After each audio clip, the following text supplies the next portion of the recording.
Assalamualaikum warahmatullahi wabarakatuh. Perkenalkan nama saya Rani Febri Zanila dengan NIM 23002164. Baiklah, kali ini saya akan mempresentasikan tugas akhir manajemen perpustakaan, yaitu meringkas buku dengan dosen pengampu Dr. Sulastri MPD. Di sini saya mengambil judul buku yaitu Pengelolaan Perpustakaan.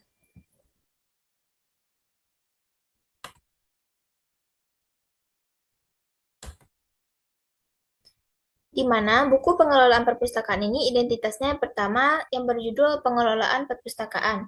Pengarangnya yaitu F. Rahayuningsih. Penerbitnya Graha Ilmu, tahun terbitnya 2007, ISBN-nya 9789797562595,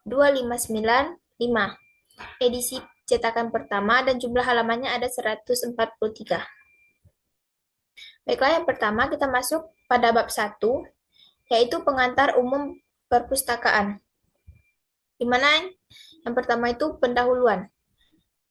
Kata perpustakaan menggambarkan sebuah gedung tempat penyimpanan buku yang dipenuhi rak-rak berisi buku. Gambaran itu tidak bisa disalahkan karena kata perpustakaan berarti buku. Jika dicari tahu lebih dalam, perpustakaan bukan hanya tentang gedung dan buku, tetapi juga sistem penyimpanan. Perpustakaan sebenarnya adalah suatu kesatuan unit kerja yang terdiri dari beberapa bagian, yaitu bagian pengembangan koleksi, pengolahan koleksi, dan pelayanan penggunaan, serta bagian pemeliharaan sarana dan juga prasarana. Kita masuk ke bagian kedua, yaitu tujuan didirikannya perpustakaan.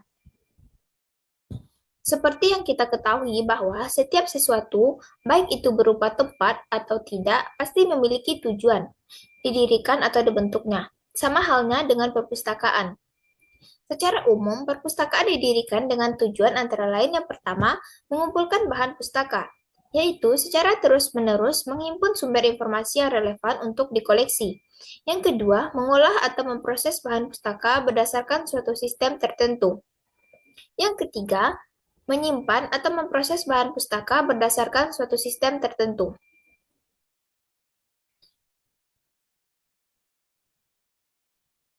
Selanjutnya, menjadi pusat informasi, di mana sumber belajar, penelitian, preservasi, rekreasi, dan kegiatan ilmiah lainnya.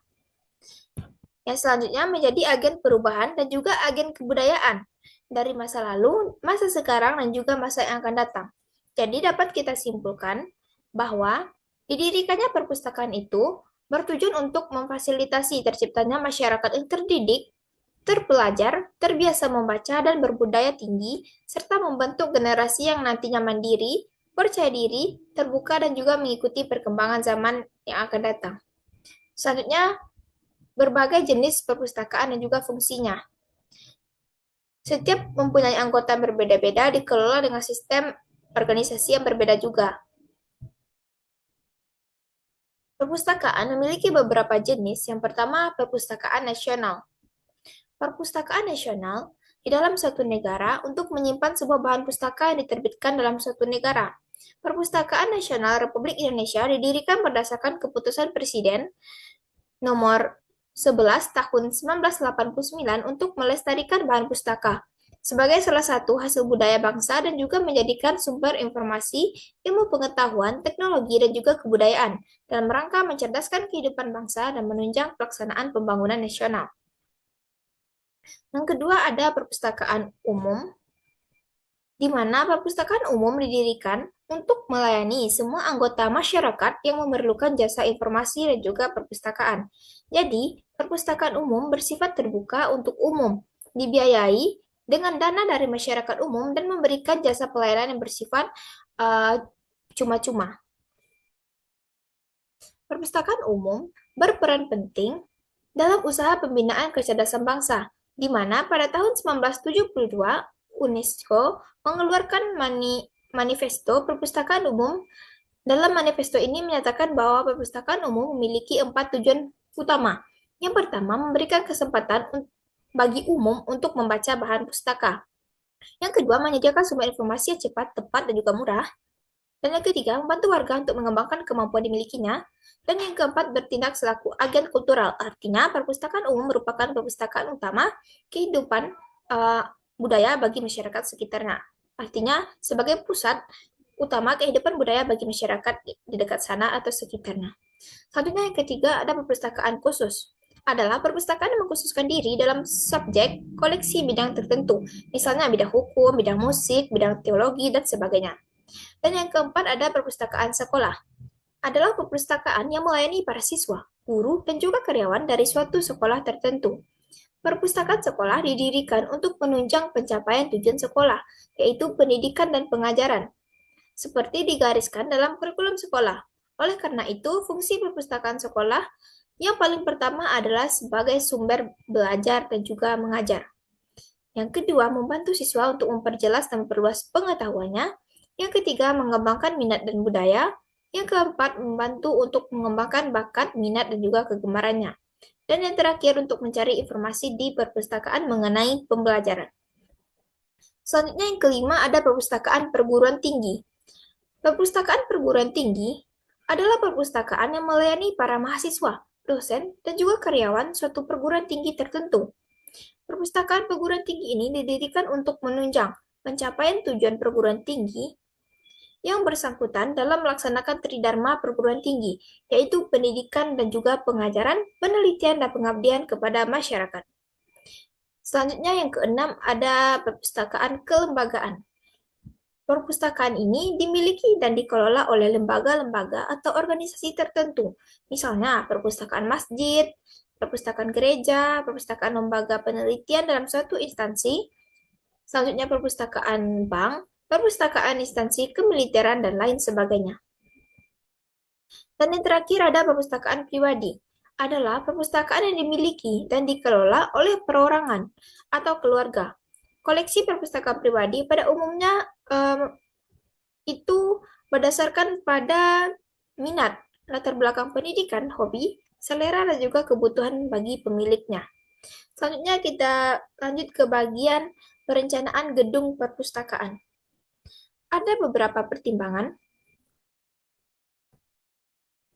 yang perlu diperhatikan dalam perencanaan pembangunan gedung perpustakaan. Yang pertama harus kita perhatikan adalah struktur organisasi perpustakaan. Sebagai dasar, desain gedung perpustakaan yang baik adalah struktur organisasi perpustakaan yang akan menentukan jenis, fungsi, lokasi, jumlah, ukuran, dan juga ciri-ciri lain dari berbagai unsur gedung perpustakaan. Yang kedua ada panitia perencana. Dalam merencanakan gedung perpustakaan perlu dibentuk sebuah panitia yang mengikut sertakan petugas perpustakaan. Panitia perencana ini merumuskan tujuan didirikannya perpustakaan, luas bangunan, yang diperlukan lokasi, arsitektur bangunan, kebutuhan ruang, dan juga waktu dan tahap pelaksanaan pembangunannya. Yang ketiga ada proses mendesain gedung, di mana setelah perencanaan gedung disiapkan, ditelaah dan disetujui, hasilnya diserahkan kepada arsitek untuk ditindaklanjuti. Proses mendesain gedung yang dilakukan oleh arsitek meliputi dua fase dasar. Yang pertama, fase pengembangan desain, yaitu desain secara bagan dan juga desain secara awal. Yang kedua, fase gambar kerja atau gambar konstruksi. Kita lanjut ke bagian berikutnya, yaitu tata ruang perpustakaan.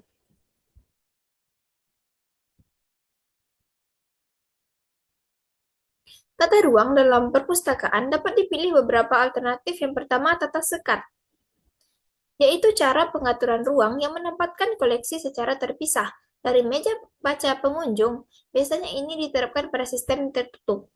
Yang kedua ada tata para, yaitu cara pengaturan ruang yang menempatkan koleksi secara terpisah dari ruang baca, namun pengguna dapat mengambil sendiri koleksi dan dibaca di ruang baca yang tersedia. Yang terakhir ada tata baur, yaitu cara penempatan koleksi yang dicampur dengan meja baca agar pembaca lebih mudah mengambil koleksi yang dikehendakinya. Selanjutnya, komputerisasi perpustakaan. Komputerisasi di perpustakaan tidak hanya mempermudah pengelolaan koleksi, tetapi juga membantu mempercepat dan juga mempermudah berbagai proses yang ada di dalamnya. Tujuan utama dari komputerisasi perpustakaan adalah untuk memperbaiki kinerja dari perpustakaan tersebut, meningkatkan kepuasan pengunjung, dan memastikan proses-proses yang dilakukan menjadi lebih efisien. Selanjutnya ada kegiatan-kegiatan pokok dari perpustakaan. Ada beberapa kegiatan pokok di perpustakaan. Yang pertama adalah pengembangan koleksi. Pengembangan koleksi ini meliputi beberapa kegiatan. Yang pertama, pemilihan. Yang kedua, pemesanan. Ketiga, pembelian. Dan yang keempat, inventarisasi bahan pustaka. Yang kedua, pengolahan dari koleksi. Pengolahan koleksi ini meliputi yang pertama penentuan subjek, klasifikasi, penentuan tajuk, entry data, dan pemberian kelengkapan koleksi agar dapat dilayangkan kepada pengguna perpustakaan. Selanjutnya, layanan pengguna. Layanan pengguna ini meliputi layanan loker, layanan sirkulasi, layanan ruang baca, layanan terbit berkala, layanan referensi dan penelusuran informasi, dan juga lain-lainnya. Dan yang terakhir ada pemeliharaan koleksi. Pemeliharaan koleksi meliputi pelestarian, pengawetan, dan juga perbaikan bahan perpustakaan. Baik, selanjutnya kita masuk pada bab kedua, yaitu pengembangan koleksi. Yang pertama, kita bahas bagian pendahuluan. Pengembangan koleksi adalah semua kegiatan untuk memperluas koleksi yang ada di perpustakaan, terutama kegiatan yang berkaitan dengan pemilihan dan pengadaan bahan pustaka. Pengembangan koleksi dilakukan untuk meningkatkan koleksi tidak hanya dari segi kuantitas tetapi dari segi kualitas. Yang kedua, pengembangan koleksi buku. Pengembangan dari koleksi buku terbagi juga dalam beberapa. Yang pertama ada pemilihan. Pemilihan koleksi merupakan tugas yang sulit karena diperlukan pengetahuan yang luas tentang isi buku yang akan dipilih. Perpustakaan sebaiknya meminta masukan dari pakar di bidang subjek buku yang akan dipilih. Misalnya, jika dipilih adalah buku sejarah, maka dapat meminta masukan dari guru, dosen, atau ahli sejarah. Yang kedua ada pengadaan. Pengadaan koleksi merupakan proses menghimpun koleksi yang akan dijadikan koleksi perpustakaan. Yang pertama, metode pengadaan koleksi. Pengadaan koleksi ada beberapa metode juga. Yang pertama adalah pembelian. Penambahan koleksi bisa juga dengan cara pembelian. Yang kedua, penerimaan hadiah. Yang ketiga, tukar-menukar koleksi. Dan yang keempat, keanggotaan organisasi. Selanjutnya, sarana pengadaan koleksi ini ada juga yang pertama, katalog penerbit, leaflet, brosur. Yang kedua, iklan dalam majalah. Yang ketiga, resensi buku. Selanjutnya ada bibliografi nasional dan juga lain-lain. Selanjutnya kita masuk bagian ketiga, yaitu evaluasi dan penyiaran. Evaluasi dan penyiaran, yang pertama ada evaluasi koleksi. Faktor penting untuk dapat mengetahui seberapa bagus koleksi perpustakaan meliputi jenis koleksi, jenis pengguna yang dilayani, atau tujuan koleksi. Ketiga faktor tersebut saling berkaitan. Evaluasi koleksi dengan cara membagi kuesioner atau angket ataupun survei wawancara dengan pengguna untuk menentukan secara pasti jenis-jenis informasi atau hiburan yang mereka harapkan dapat ditemukan di perpustakaan tersebut. Yang kedua, ada penyiaran. Penyiaran, kebijakan khusus diperlukan untuk menjaga keseimbangan antara tempat koleksi yang selalu bertambah dengan koleksi yang dibutuhkan oleh pengguna. Penyiaran merupakan pemindahan koleksi dari koleksi aktif perpustakaan dengan tujuan menyingkirkan atau mengirim ke tempat penyimpanan. Koleksi yang jarang digunakan dapat dikirim ke tempat penyimpanan sehingga dapat mengurangi masalah tempat dan juga membuat pelayanan koleksi menjadi lebih mudah. Selanjutnya, bagian ketiga yaitu pengembangan koleksi terbitan berkala. Yang pertama ada karakteristik dari terbitan berkala. Terbitan berkala memiliki beberapa karakteristik atau dikenal dengan ciri-ciri, yaitu terbit dalam frekuensi tertentu. Yang kedua, terbitan berkala biasanya terbit secara terus-menerus, tidak hanya sekali, tetapi uh, berkali-kali atau bahkan berturut-turut. Yang ketiga, artikel yang menjadi isi dari terbitan ini biasanya tidak terlalu panjang, bahkan pendek bila dibandingkan dengan artikel pada buku. Yang keempat, isi bersifat mutakhir menyampaikan informasi seperti berita, peristiwa terkini, penemuan, dan gagasan-gagasan baru. Yang kelima, ada artikel yang satu dengan yang lainnya dalam setiap kali terbit mempunyai topik yang tidak harus sama, sehingga seringkali tidak saling berkaitan. Selanjutnya dikelola oleh sekelompok orang yang biasa disebut redaksi. Dan yang ketujuh ada diterbitkan oleh suatu instansi, organisasi, atau yang dikenal dengan lembaga. Dan yang terakhir memiliki sistem kontrol internal yang dikenal dengan ISSN, International Standard Serial Number. Terbitan berkala ini memiliki kala terbitnya. Yang kita kenal itu ada kala terbit harian, mingguan, 2 mingguan, bulanan, 2 bulanan, 3 bulanan, tengah tahunan, dan juga tahunan. Selanjutnya jenis-jenis dari terbitan berkala. Yang pertama ada surat kabar.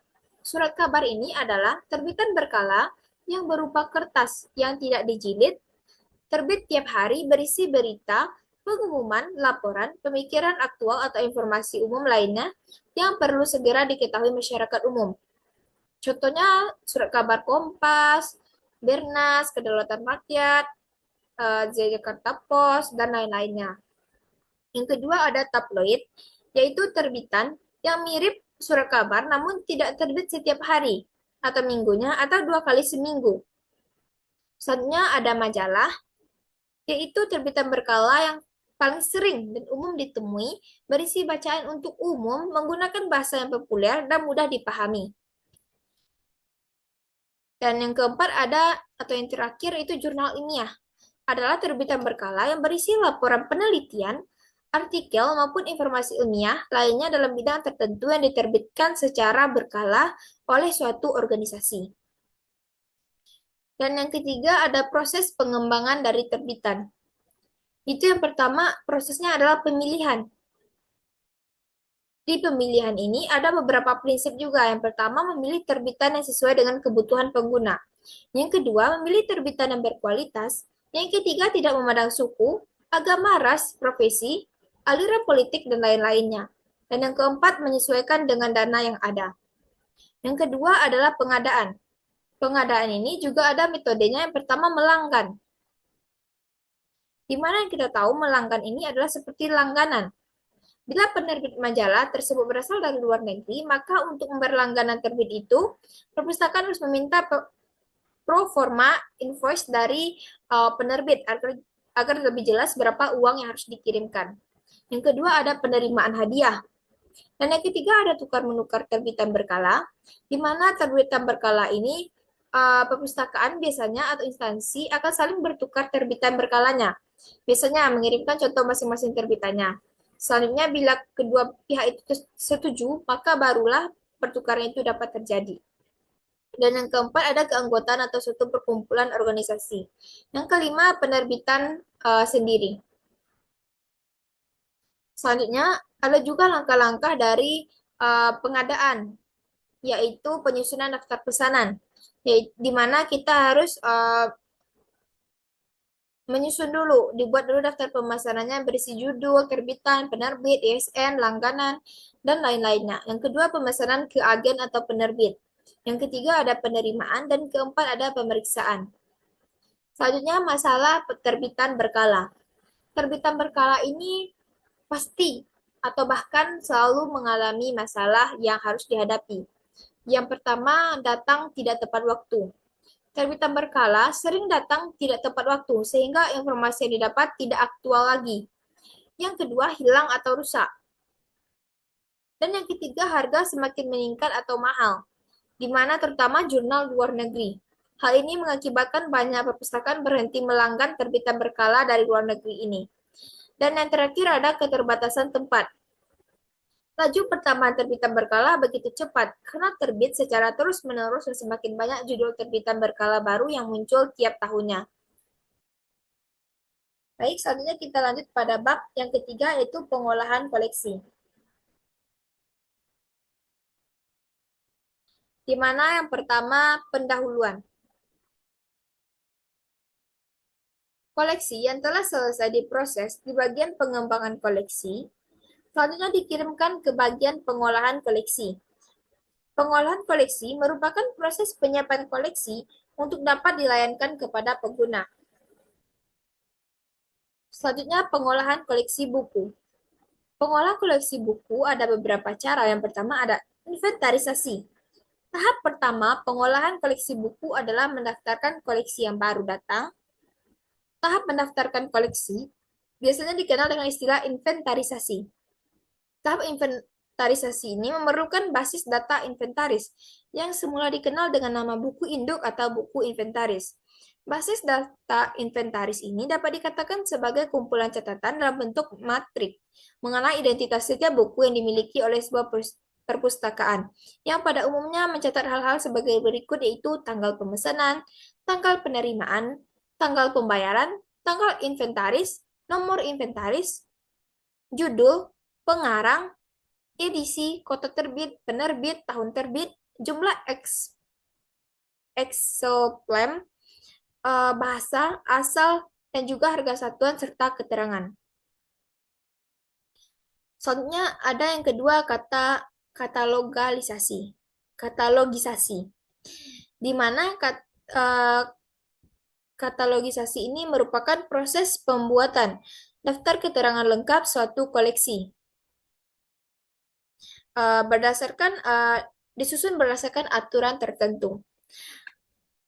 Tahap katalogisasi ini mencakup dua hal. Yang pertama, katalogisasi subjek adalah tahap penentuan subjek utama suatu koleksi, di mana biasanya dikaitkan dengan tajuk subjek maupun bagan klasifikasi. Selanjutnya ada uh, katalogisasi yang kedua, yaitu katalogisasi deskriptif, di mana menyediakan informasi bibliografi pada berkas katalog. Di sini ada yang pertama penentuan tajuk entry. Tajuk ini merupakan titik akses pertama pada katalog ketika mencari buku-buku koleksi perpustakaan. Entry utama merupakan entry yang dibuat pertama kali sebagai dasar pembuatan entry-entry lainnya.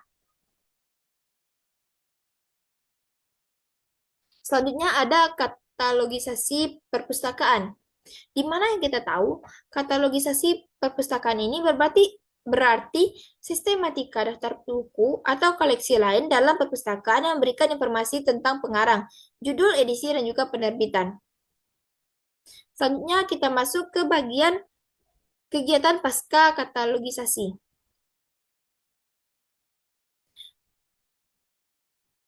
Kegiatan pasca katalogisasi itu dilakukan setelah kegiatan katalogisasi selesai. Selanjutnya memberikan kelengkapan pada buku sehingga siap dilayangkan kepada pengguna. Kelengkapan buku yang perlu dipersiapkan meliputi label nomor panggil, yang kedua kartu buku, yang ketiga kantong kartu buku, yang keempat belangko atau slip tanggal kembali. Dan yang terakhir ada barcode, yaitu kode-kode yang menunjukkan data bibliografi buku.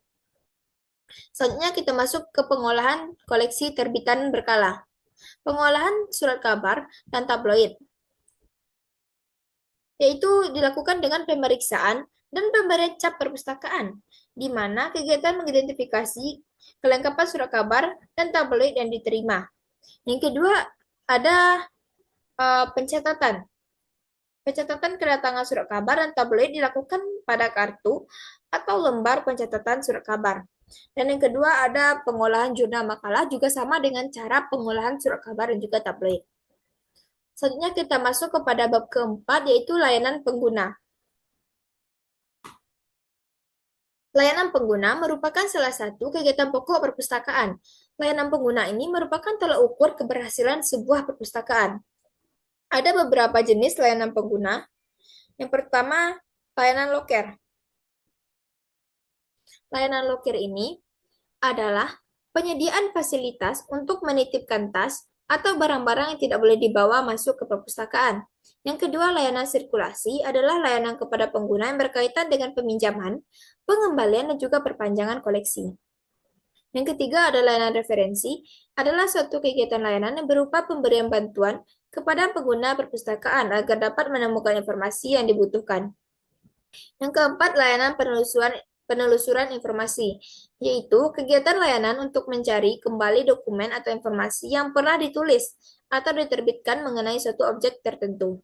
Yang kelima, layanan informasi koleksi terbaru adalah suatu bentuk jaga kesiagaan informasi terbaru yang diupayakan untuk disampaikan sesegera mungkin kepada pengguna perpustakaan sehingga mengetahui perkembangan keadaan koleksi atau informasi terbaru.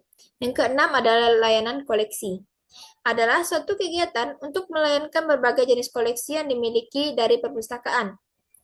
Dan selanjutnya ada layanan ruang baca, yaitu penyediaan fasilitas untuk ruangan membaca. Selanjutnya, layanan fotokopi adalah penyediaan layanan untuk penggandaan informasi tertulis. Dan yang kesembilan adalah layanan workstation dan multimedia, yaitu komputer yang digunakan untuk pengetikan penelitian maupun internet. Selanjutnya, sistem layanan. Sistem layanan ada dua pembagian, yaitu sistem terbuka. Sistem terbuka ini adalah sistem layanan yang memungkinkan pengguna masuk ke ruang koleksi untuk memilih dan mengambil sendiri koleksi yang diinginkan dari jajaran koleksi perpustakaan. Yang kedua ada sistem tertutup. Adalah sistem layanan perpustakaan yang tidak memungkinkan pengguna mengambil sendiri koleksi yang dibutuhkan. Pengguna bisa memilih koleksi melalui katalog dan selanjutnya petugas perpustakaan yang akan mengambilkan buku tersebut. Dan yang selanjutnya kita bahas layanan sirkulasi. Layanan sirkulasi ini adalah layanan pengguna yang berkaitan dengan peminjaman, pengembalian, dan perpanjangan koleksi. Namun, layanan sirkulasi perpustakaan bukan hanya sekadar pekerjaan peminjaman, pengembalian, dan perpanjangan koleksi saja, melainkan suatu kegiatan menyeluruh dalam proses pemenuhan kebutuhan pengguna melalui jasa sirkulasi. Selanjutnya, ada layanan referensi. Layanan referensi ini di mana yang kita tahu adalah layanan rujukan yang merupakan salah satu kegiatan yang berkaitan dengan penggunaan perpustakaan. Layanan referensi ini mempunyai peran penting dalam perpustakaan. Dan selanjutnya, layanan terbitan berkala. Layanan terbitan berkala, seperti yang kita bahas sebelumnya, ada dua jenis, yaitu layanan surat kabar dan juga tabloid, dan layanan jurnal ataupun majalah. Dan yang terakhir adalah layanan pendidikan penggunaan, di mana program pendidikan penggunaan perpustakaan perlu dilaksanakan karena kemampuan menggunakan perpustakaan merupakan dasar yang amat penting dalam mencapai keberhasilan dalam pendidikan. Kita lanjut ke bab selanjutnya yaitu pemeliharaan koleksi.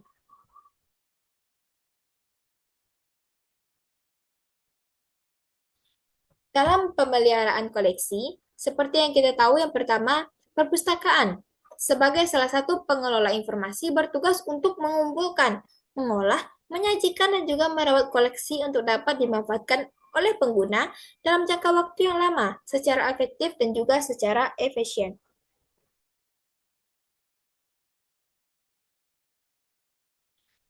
Ada juga sumber penyebab dan cara menghindari dari kerusakan. Yang pertama, penyebab dari rusaknya koleksi biasanya seperti buku cepat kotor dan rusak itu yang pertama alam, di mana udara lembab, air, jamur, debu, dan sinar matahari langsung dimakan waktu. Yang kedua ada serangga, di mana serangga biasanya seperti serangga fibebrat, silverfish, kecoa, dan juga rayap. Yang biasanya seperti rayap yang bisa kita jumpai, kalau udah lembab di buku-buku itu biasanya dia akan memakan buku tersebut. Dan itu akan buat buku rusak, bahkan buku tersebut tidak dapat dibaca lagi. Dan yang ketiga itu adalah penyebabnya dari manusia, di mana manusia biasanya Ada isi yang merobek, membuat coretan, melipat halaman, dan juga mengotori buku tersebut. Sehingga buku tersebut menjadi lebih cepat rusak dan juga kotor. Ada juga cara menghindari kerusakan itu yang pertama, seperti alam.